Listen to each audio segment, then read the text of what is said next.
Como você já deve saber, o WEC está de volta ao Brasil.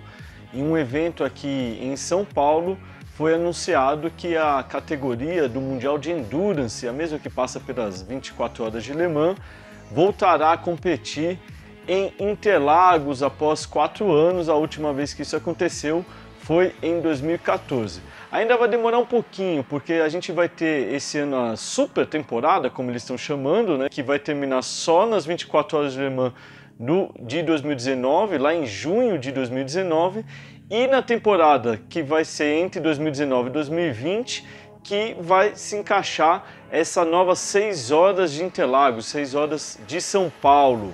Nós vamos ter que esperar um pouquinho, mas pelo menos a gente já conversou lá, o Projeto Motor esteve presente no evento e conversamos com o Gérard Neveu, que é o presidente do Mundial de Endurance e que falou um pouco com a gente sobre a expectativa de voltar ao Brasil e também sobre o futuro do WEC, que vem aí enfrentando várias dúvidas, questionamentos sobre o futuro do regulamento, sobre a questão das marcas. Confere então a nossa entrevista com Gérard Neveu e fique sabendo o que vai ser do WEC e qual é o WEC que nós vamos ver quando chegar ao Brasil lá entre 2019 e 2020. How's the feeling about coming back to Brazil after so many years? You have no idea how much we feel when we are in this city and in this place. When we met the people who are loving the motorsport, we are so exciting, so happy. It was a big frustration when we left at the end of 2014. It was a great race, great party, great celebration with the fan, and the fact that we find a way now and a solution with different partners to be back in Brazil is a big satisfaction. We are so happy, so exciting to be back soon. What do you think Brazil, São Paulo and the Interlagos circuit can add to WEC? This is a full original place. We love the people from Brazil because they are different. They have the passion. They really love the motorsport.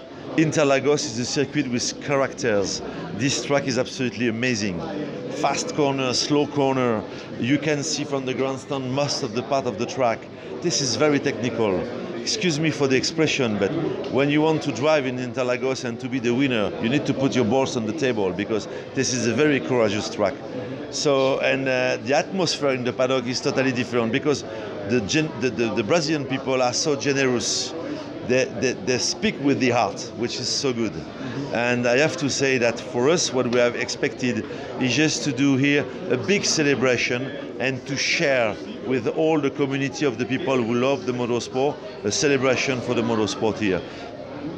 We're talking in a race in Brazil in 1.5, 2 years. Yeah, 1.5 years. What kind of WEC we will see when we arrive there? Because we have now a lot of discussions, questions, manufacturers leaving, new regulation, some arriving. Yeah.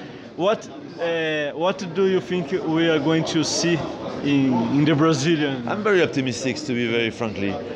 We have a stronger grid we never had before with 36 cars now. We have a very good proximity between the manufacturers and the privates. We have a strong grid drivers lineup. Alonso, Lotterer, Senna, Gianni, so many others. So this is a very strong grid. We have a lot of manufacturers still on board with Porsche in GT, with Aston Martin, Ferrari, Ford, BMW arriving now, Toyota in LMP1. The key point is that we have to deliver a good technical regulation for 2020, and in this case, we will be able to have additional manufacturers rejoining in the top categories.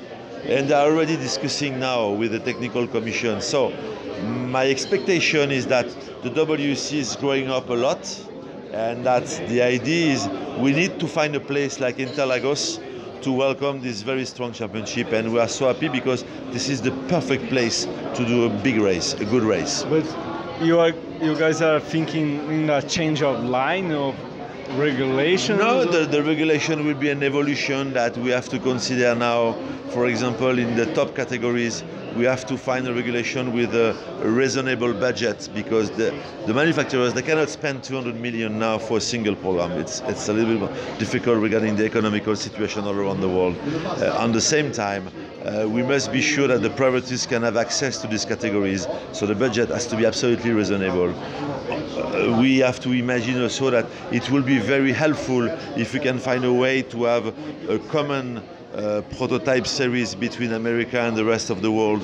It makes sense that we can see the same cars running in Daytona, Sebring, Le Mans, Interlagos, Shanghai, or different places, Fuji, that we are visiting. So my belief is that we have to provide the correct answer with a mix between technology, still a very performant car, running very fast with a good noise, because we need that, this is motorsport, but also with a part for the technology, hybrid for example, because this is the reality of the street car now, and we have to be in accordance with the real life. That's what we are looking for.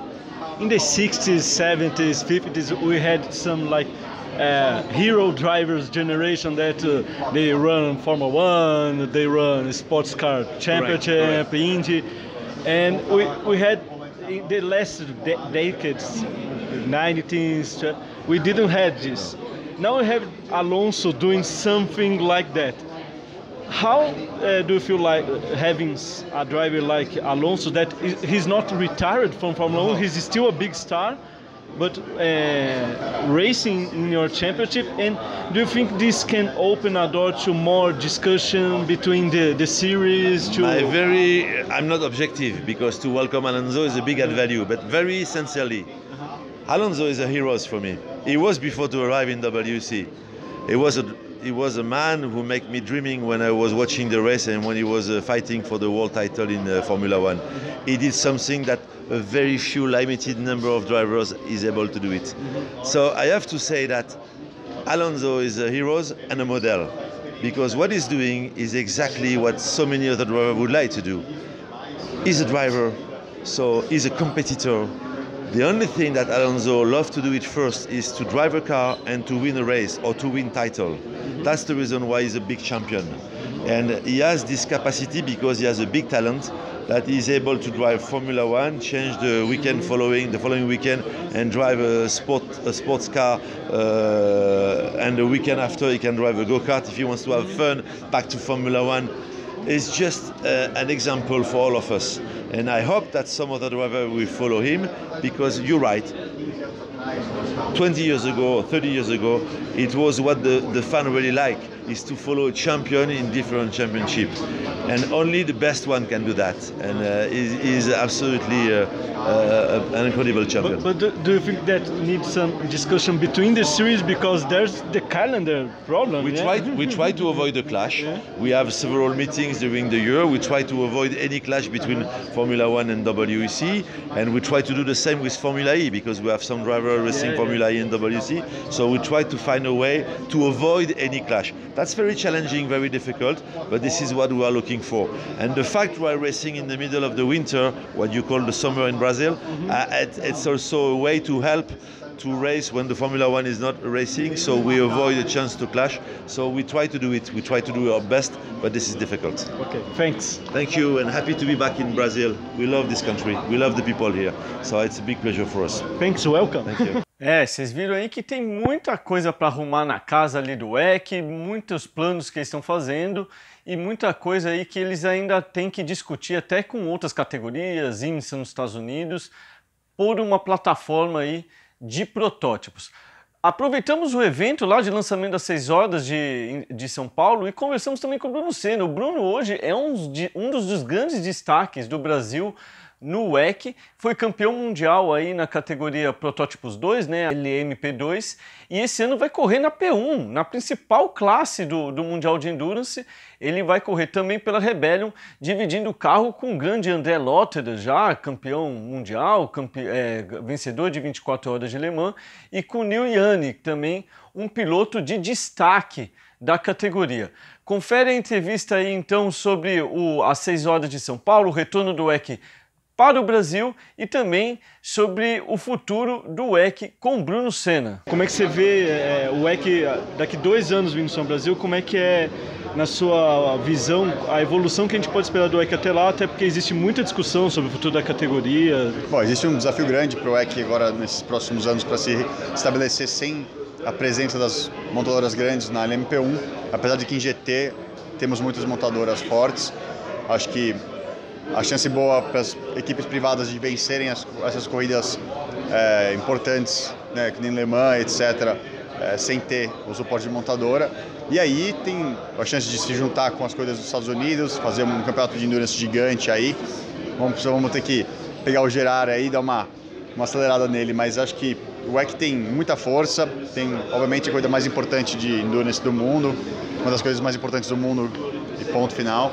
E acho que isso pode ser sempre muito, muito forte para eles. Para o público que não acompanha tanto, assim, se você tivesse que vender a categoria para a galera, assim, falar, vem assistir por causa disso, o que você destacaria, assim, que tem de mais legal nas corridas do WEC? Bom, tem duas coisas. Primeiro, que tem muito mais disputa de pista no WEC do que nas outras categorias, porque como a corrida é mais longa, você tem estratégias diferentes, momentos diferentes de corrida que afetam carros e equipes diferentes.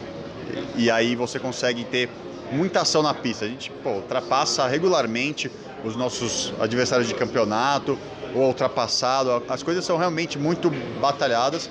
Tem o tráfego, então você tem o tempo inteiro aquela ação, a parte mental de conseguir manejar o tráfego sem perder posição, ganhando. É uma briga boa e a ação não para na pista. E para o piloto, o que é o mais... Você é legal porque você passou na GT, na P2, agora vai para P1. Nessa evolução toda, o que você mais curtiu? O que você acha, assim, se tivesse que chegar para um amigo que é piloto e falar, cara, vem correr no WEC por causa disso? O WEC é um desafio muito, muito forte. Bom, primeira coisa que você pensa no WEC é assim, quero vencer as 24 horas de Le Mans, que é a corrida mais importante que você pode vencer. E aí você começa a entender como é que se desenrola a corrida de endurance. É uma corrida muito mais mental, apesar de que a gente anda o tempo inteiro pé embaixo mesmo, não tem moleza nas coisas de endurance, não é como antigamente, é que manter o carro, não, agora você vai 100% o tempo inteiro e é difícil de achar uma categoria onde você pode andar o tempo inteiro pé embaixo, que no WEC hoje em dia. Então, essa parte aí tá um pouco mais divertida até que a Fórmula 1. Interlagos específico. Interlagos é uma pista legal, assim, pro WEC, porque ela é curta, né?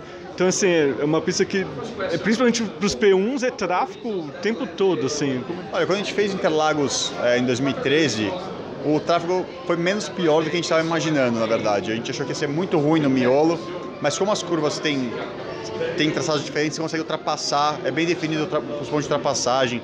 Então, acho que não é tão difícil quanto parecia, mas, óbvio, né, é uma pista mais estreita em geral, na parte central, e é uma pista mais curta, então você tem um tráfego, mas a gente está acostumado. Te garanto que correr em Sebring, em Daytona, é muito mais difícil que Interlagos em termos de manejar o tráfego. Legal, Bruno. Obrigado. Boa sorte.